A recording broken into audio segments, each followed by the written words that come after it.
Just wish you knew.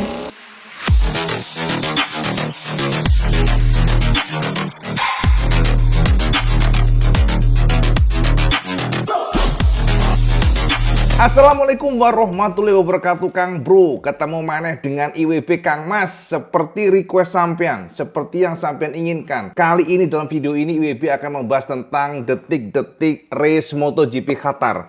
Tapi tentu saja Cak, pada pembahasan video kali ini kita akan mencoba untuk menggali lebih dalam bagaimana persiapan dari masing-masing pembalap dan bagaimana potensi dari Marc Marquez. Kembali lagi Marquez, Cak. Memang teman-teman kalau yang haters Marquez mungkin nggak suka, tapi WB sih mengikuti requestan dari sampean semuanya yang mayoritas minta membahas secara deep, secara dalam Marquez, dan juga ternyata media-media luar juga membahas tentang Marquez, Cak. Jadi apa salahnya kita bahas tentang Marquez, karena ternyata ada pernyataan yang sangat menarik dari Simon Cravar yang sebelumnya percaya bahwa Marquez melakukan sunbagging. Tapi ternyata Simon memiliki opini yang berbeda lagi, Cak. Ini menarik karena berhubungan dengan bagaimana Marquez nanti. Sampai tahu bahwa kita akan race MotoGP 4 hari lagi. Jadi detik-detik di mana kita menunggu. Dan tentu saja race Qatar atau Lusail ini akan menjadi pembuka dan akan memberikan gambaran ke kita semuanya. Seperti apa Marquez. Dan kita juga tahu bahwa pada saat latihan kemarin Marquez memang kelihatannya masih belum real banget gitu ya bahasanya, Cak. Belum asli banget. Tapi teman-teman, apakah itu semuanya betul? Jadi apakah analisa Marquez ini hanya acting,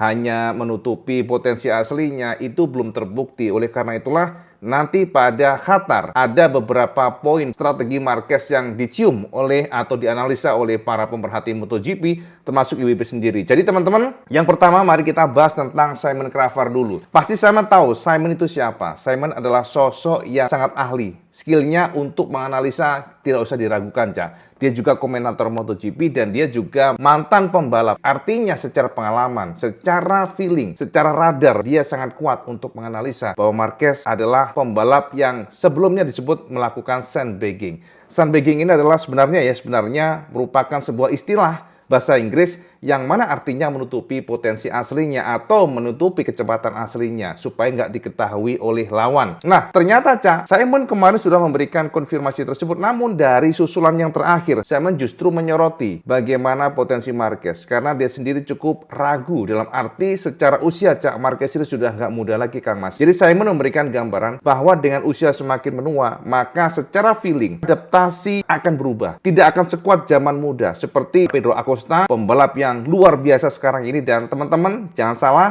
Mike Doohan menyebut ada 4 nama yang potensial nantinya akan berebut juara dunia di 2024. Tapi kita bahas nanti setelah ini. Jadi Kang Mas, Pedro Acosta adalah pembalap yang luar biasa dan dia pembalap yang sangat muda. Ini mengingatkan kita pada Marquez di masa lalu, di mana Marquez juga saat itu menjadi pembalap termuda yang memenangkan MotoGP race. Dan sepertinya Pedro Acosta juga patut diwaspadai, Cak, karena dia sangat tajam. Suka nggak suka, Cak, Marquez seorang yang luar biasa, talenta yang belum dimiliki oleh pembalap era setelahnya. Sebelumnya kan Valentino Rossi yang sudah kita nggak usah tanya lagi bagaimana talentanya. Kemudian Marquez ini, dan kita belum menemukan pembalap yang betul-betul bertalenta kecuali terindikasi Pedro Acosta. Makanya Cak, Simon memberikan gambaran bahwa dengan kondisi sekarang yang mana Marquez ini sudah berusia dan saat ini usia Marquez sudah berjalan ke 31 tahun, ini akan menjadi problem tersendiri bagi Marquez. Itu konfirmasi Simon. Dan inilah yang dikatakan Simon Cravar yang lebih terjemahkan dari MotoGP, bagaimana dia menyoroti kondisi Marquez yang bisa saja akan kesulitan beradaptasi atau lebih lambat dibandingkan dengan biasanya dengan mesin Desmosedici Ducati. Berikut kata Simon, sekarang Marquez berusia 30-an. Dari pengalamanku sendiri, beradaptasi menjadi lebih sulit. Semakin kalian muda, semakin cepat kalian beradaptasi dengan motor, ban, dan setup baru. Aku bisa katakan dia tidak sedang bercanda. Dia tidak berpura-pura. Dia kesulitan mengubah gaya berkendara dari Honda ke gaya Ducati, tapi dia berhasil melakukannya. Semua pembalap Ducati 2023 yaitu Gresini dan juga VR46 juga semakin percaya diri. Alex Marquez dan Marco Bezzecchi yang nunggang GP22 tahun lalu mengatakan bahwa mereka merasa lebih baik menggunakan GP23 dibandingkan GP22. Pada hari Senin kemarin, Marquez tidak tampil bagus, tapi aku yakin dia punya sesuatu karena dia hanya menggunakan 3 ban dari 9 ban. Waktu putaran tercepat adalah dengan menggunakan ban lama yang sudah digunakan selama 20 putaran. Jadi aku rasa dia memilikinya dan benar saja dia menunjukkannya pada hari Selasa. Ducati GP24 dan GP23 kelihatannya memang luar biasa kencang. Kita lihat saja akan seperti apa nantinya. Yes, itu kata Simon Craver, Cak. Jadi Simon ini memang kalau kita lihat pernyataannya rada ambigu ya Kang Mas ya.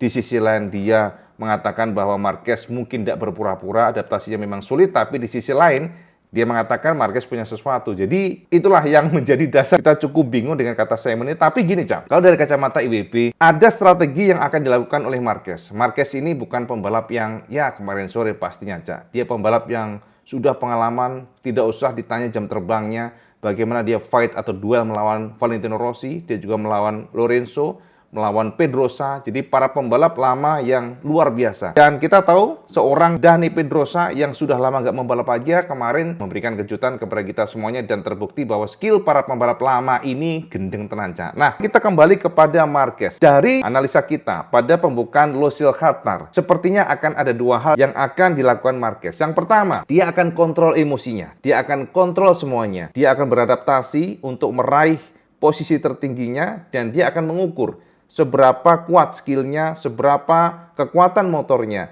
Dan target dia pertama adalah 5 besar. Jadi Marquez mengatakan bahwa dia memang ingin meng-create, Cak. Jadi ingin membangun pondasi dulu. Ibarat rumah, Cak. Dia mengatakan bahwa untuk membangun sebuah rumah itu harus pondasi dulu, baru gentengnya atau temboknya. Jadi semuanya menyusul. Jadi Marquez mengatakan dia akan memperkuat dari base setup dulu. Jadi base setup-nya akan diperkuat, kemampuan dari motornya itu akan diperkuat, kemampuan skillnya diperkuat, baru dia akan berbicara, oke, aku akan ke sana. Kira-kira demikian, Cak. Jadi, Marquez targetnya sepertinya akan mengukur dulu dan dia tidak berambisi untuk langsung juara di Losail Qatar. Jadi, targetnya adalah 5 besar dan dia di sana akan mengukur seberapa kuat dia mampu jabani Jorge Martin ataupun Pecco.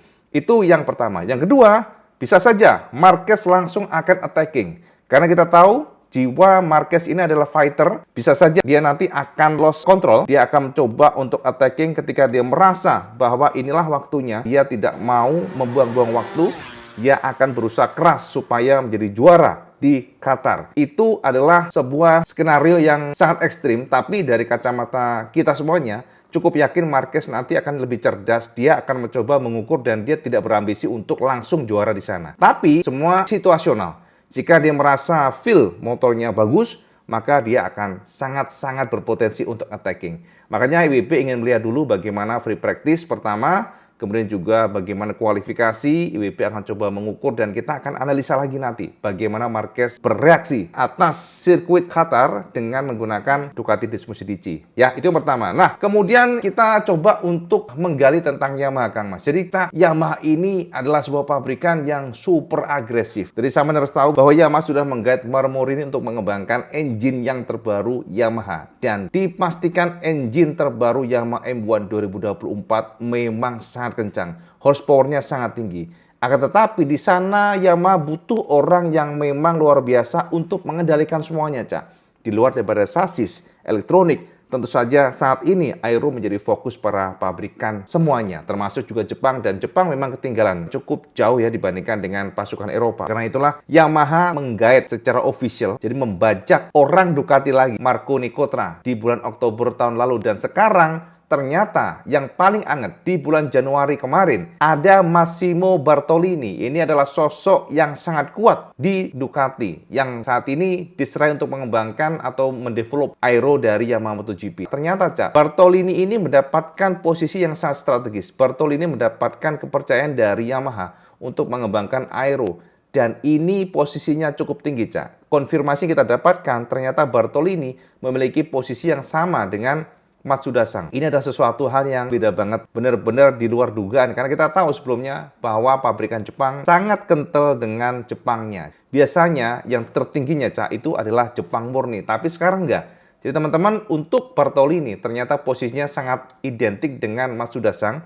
Yang ini artinya akan ada dua kepala suku, Cak, dalam tubuh MotoGP Yamaha. Sepertinya ini Bartolini memiliki kekuatan yang lebih, Cak, dibandingkan dengan Matsuda Sang. Kalau Matsuda Sang mungkin lebih ke antara MotoGP sirkuitnya, ya. Jadi operasional di MotoGP akan dikoneksikan ke Jepangnya. Jadi lebih kepada itu.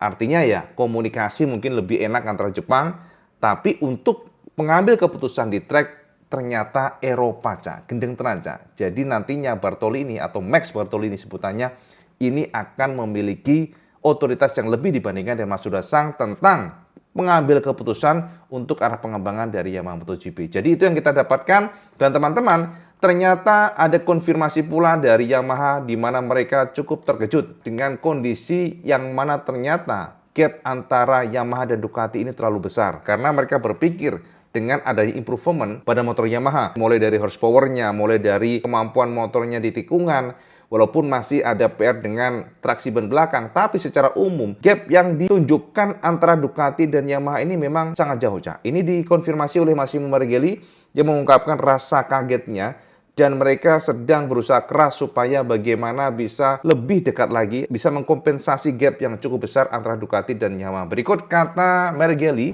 yang diterjemahkan dari MotoGP selepas Yamaha tim melakukan pengetesan di Qatar. Berikut kata Margelli, kami dapat membuktikan apa yang kami lihat di Malaysia, artinya di Qatar maksudnya ya. Semua perbaikan yang kami lakukan di sana pada dasarnya kami lihat di Qatar ya. Dengan sedikit peningkatan, semua perbaikan yang kami lakukan di Sepang Malaysia pada dasarnya kami lihat di Qatar. Dengan sedikit peningkatan pada top speed. Namun gap dengan para rival kita menjadi fokus kami sekarang. Sejujurnya, ini sulit, di luar dugaan. Aku berharap kami bisa lebih dekat. Tapi aku tidak menyangka para pesaing telah mengambil langkah sebesar ini. Kami masih sulit pada time attacking. Kecepatannya tidak buruk. Yang pasti tidak masuk 3 besar, tapi lumayan. Khususnya di sini, di Qatar, dibandingkan di Sepang, jarak time attacking masih penting. Ini adalah titik di mana kita harus fokus. Seluruh energi yang kita miliki seringkali start dari depan memberimu keuntungan. Ini adalah area yang harus kami tingkatkan. Yes, itu kata tim dari Yamaha. Nah, teman-teman, dari beberapa penuturan yang sudah disodorkan tadi, maka bisa kita simpulkan Yamaha saat ini sudah cukup puas dengan horsepower-nya, tapi Yamaha masih problem dengan beberapa poin. Ya, ini adalah time attacking, di mana mereka masih sangat tertinggal untuk time attacking. Rata-rata untuk time attacking, Yamaha yang paling bagus saja itu bisa ya di posisi 8 besar. Jadi itu masih terlalu di belakang, Cak. Kalau ingin menang, ya harus bisa top 3 atau top 5. Itu tekad Yamaha, dan saat ini makanya Yamaha berusaha keras untuk memperbaiki traksi ban belakang, sehingga beberapa kali kita tahu kemarin ya pengetesan di sirkuit Losail Qatar, mereka sudah ngetes sampai aero belakangnya pun juga ngetes. Itu juga berdasarkan input dari Bartolini, bergabung di Yamaha mengembangkan aero. Jadi kita berharap nantinya ada semacam improvement, Cak. Jadi supaya nggak selalu Ducati aja, supaya ada pabrikan Jepang yang merasa ke depan. Nah, ternyata, Cak, kegelisahan dari Yamaha ini pun juga selaras dengan Honda, Kang Mas. Honda ternyata gundah gulana, Cak. Berikut kata Honda ya.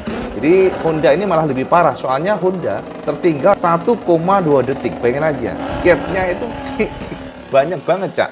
Walaupun secara race pace mereka oke, tapi kalau time attackingnya Membeli ya sami mawon, Kang Mas. Seperti Yamaha kasusnya, dimana kalau dia start di belakang ya bakal carut marut. Alberto Puig mengatakan, Cak, bahwa paket mereka belum siap. Secara gap mereka terlalu jauh, 1,2 detik, ini gila. Itulah yang dikatakan oleh Alberto Puig, yang mana mereka masih berusaha keras untuk mencari solusi supaya mereka bisa setidaknya mendekati pasukan Ducati. Berikut kata Alberto yang diterjemahkan dari MotoGP. Sayangnya dua pembalap kami sedang sakit. Pada hari Senin, Luca Marini terkena virus di perutnya.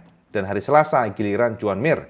Dia tidak berada di jalur yang tepat, yang membuat kami tidak dapat melakukan begitu banyak tes. Paketnya jujur belum siap untuk mereka. Bukan karena mereka tidak bisa berkendara hari itu pada pengetesan, tapi kami masih mencari settingan terbaik, kompromi terbaik untuk Grand Prix. Ini adalah situasi yang terjadi. Kami tahu bagian mana yang telah kami tingkatkan dan bagian mana yang masih perlu kami tingkatkan. Kami mencoba mempercepat pengembangan sebelum race berlangsung. Jadi dengan hasil kemarin, kami memahami bahwa motor adalah satu paket. Jadi rencana cadangan nanti kami fokus pada sektor lain. Bukan hanya aero saja yang harus kami garap. kami harus memperbaiki area lain pada motor. Saat ini kita tidak bisa hanya memperbaiki satu hal saja dengan motor ini. Kami pikir kami dapat meningkatkan sektor lainnya dalam waktu cepat.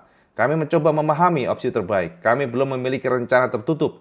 Program ini akan menarik dan bermanfaat untuk pengembangan motor di masa depan. Yes, itu kata Puig. Jadi ada beberapa strategi cadangan, Cak, yang mana jika nantinya mungkin yang A problem, maka mereka akan mengambil jalan yang B. Jadi fokus dari Honda saat ini memang memperbaiki engine-nya, elektroniknya, sasisnya, dan yang paling fundamental adalah aeronya. Dan ini kita akan tunggu sebab kemarin problem dari Honda yang mana mereka masih lemah untuk traksi ban belakang tetap terjadi. Jadi kita pantau saja, Cak, usaha atau ikhtiar Yamaha dan Honda yang memang sangat kesulitan dengan Ducati. Dan teman-teman, sebuah kabar yang menarik sekali jika kita lihat dari konfirmasi Mike Doohan. Jadi Doohan ternyata memberikan analisanya, siapa yang akan menjadi kandidat di MotoGP 2024. Jadi ada 4 nama yang disebut oleh Doohan, Cak. Mantan pembalap luar biasa di masa lalu, Doohan tentu memiliki naluri yang tajam pastinya, Cak. Dan ternyata 4 nama itu ada salah satunya nama Marquez. Tapi Doohan juga menggarisbawahi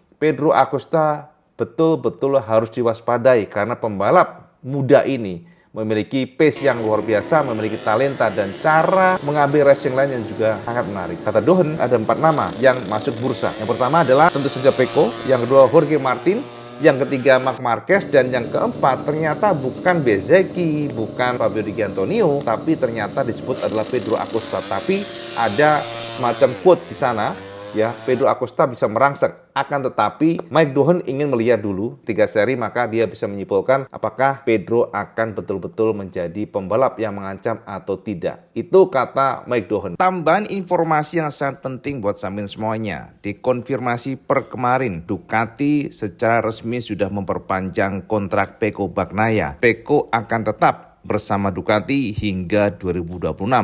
Jadi kontraknya langsung 2 tahun. Konfirmasi Ducati ini memberikan gambaran bahwa mereka sangat pede bahwa Pecco adalah pembalap terbaik di MotoGP. Jadi selamat buat Pecco Bagnaia, soalnya rumornya gajinya juga meningkat, Cak. Walaupun tidak ada konfirmasi, namun beberapa rumor mengatakan gara-gara Pecco juara dunia hingga 2 kali, maka dia menuntut kenaikan gaji atau nilai kontrak yang cukup signifikan. Ya, itu tambahan informasi buat sampean semuanya, Cak. Jadi official, Pecco akan bersama Ducati hingga 2026. Ini adalah tantangan buat para pembalap lainnya mendongkel dominasi Pecco dan juga Ducati. Yes, itu aja, Cak, ya, update kebenaran tentang sekilas sebelum kita race nanti di Qatar. Semoga mencerahkan semuanya mungkin saat ini penasaran. Dan semoga saja kita juga bisa mendapatkan beberapa informasi tambahan sebelum kita akan melihat race di Qatar nanti di tanggal 8. Jadi teman-teman bersiaplah pada hari weekend nanti, ya. Jika kita lihat di sini, ya, tanggal 8 adalah tanggal di mana kita akan pertama kali melihat free practice. Jadi kita lihat seperti apa sepak terjang Marquez, Martin, Luca Marini, Zarco, dan sebagainya. Semoga mencerahkan semuanya, dan kalau kalian suka video ini, like, share, dan subscribe. Oh, jangan lupa sampean sholat 5 waktu karena itu yang paling penting. Assalamualaikum warahmatullahi wabarakatuh. Selamat sekendes.